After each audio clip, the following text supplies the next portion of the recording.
Hey guys, just showing you today what I think is probably one of the best builds that I've done.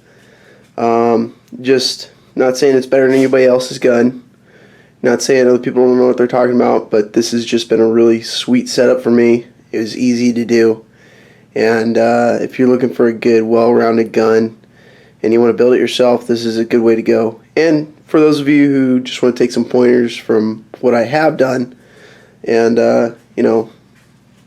what does work, here's what I got.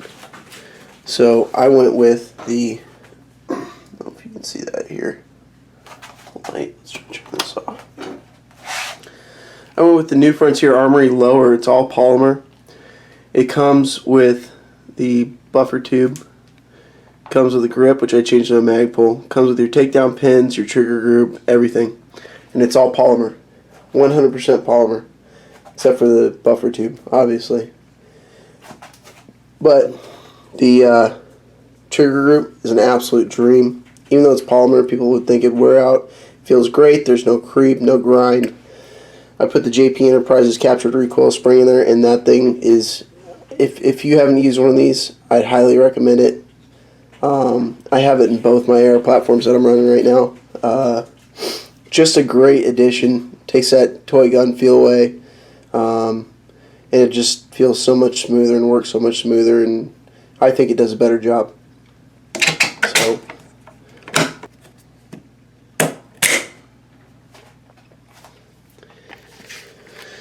So there it is put in.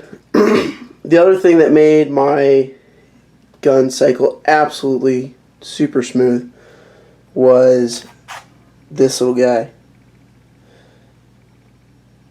That's the ball bearing cam pin or roller bearing cam pin, whatever you want to call it. There's a bunch of these out there. Work like a dream. I threw it in my coated bolt carrier group along with the pigtail gas spring, and I've never ever had any kind of weird cycling, even filthy. Which I just brought it back from the range right now. Probably put a couple thousand rounds through it, and you never notice any hiccup from when it's fresh and clean to when it's absolutely filthy. It cycles so smooth. This really helps with your recoil a lot. This is the AAC A2 muzzle brake, and it's about the size of an A2 flash hider. I love it. Looks good on the gun. Doesn't add a lot of length because this is a registered short barrel, 14.5 inches. So I put that on there. I absolutely love it. I can still put the Ontario bayonet on there. Not that I'd ever need that, but just for shits and giggles. Obviously a lot of Magpul furniture. Like my Magpul stuff. Some aim point going on here. More Magpul. I actually drilled my own taper pins. So drilled and reamed and installed my own taper pins.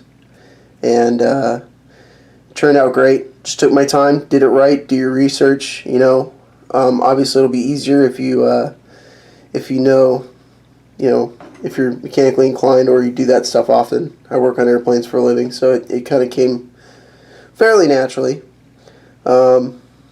Just take your time with that reamer. Don't over ream it. It's easy to do. There's lots of videos out there. The thing that kind of ties the whole thing together is the Rainier Arms Ultramatch A4 upper. Absolutely beautiful upper receiver. I love it, love it, love it. Obviously, I'm not worried about it matching up with my lower because I got a polymer lower, and it will fit tight on anything. So they manufacture this under tolerance because the polymer is flexible.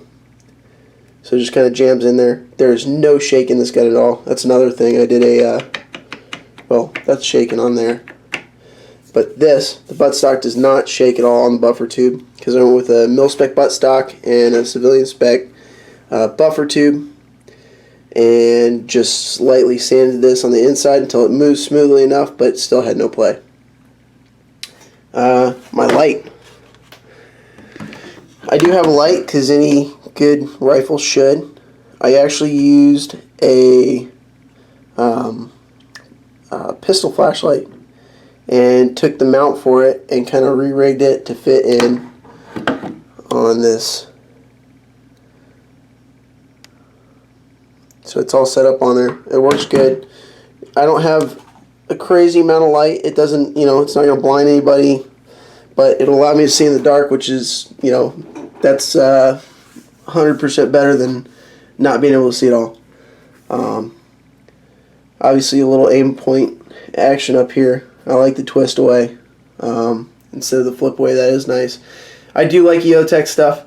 I like them both. This was just what was available to me. And also I spray bombed the whole thing tan. I do live in the desert.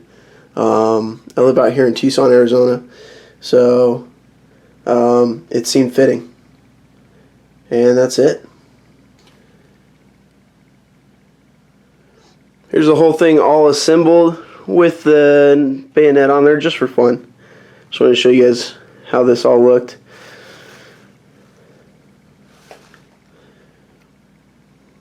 Not real flashy, but it gets the job done. And man, I've had a lot of people shoot this thing and say that they absolutely love it. We'll flip it around the right way here.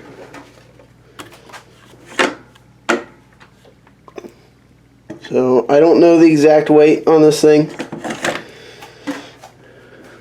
It's changed a couple times since I originally built it. I went with the taper pin style front sights instead of the clamp on. I had a low profile, which just didn't really make much sense. So now I've got both types of optics, my iron sights and my aim point up there, just for a little redundancy.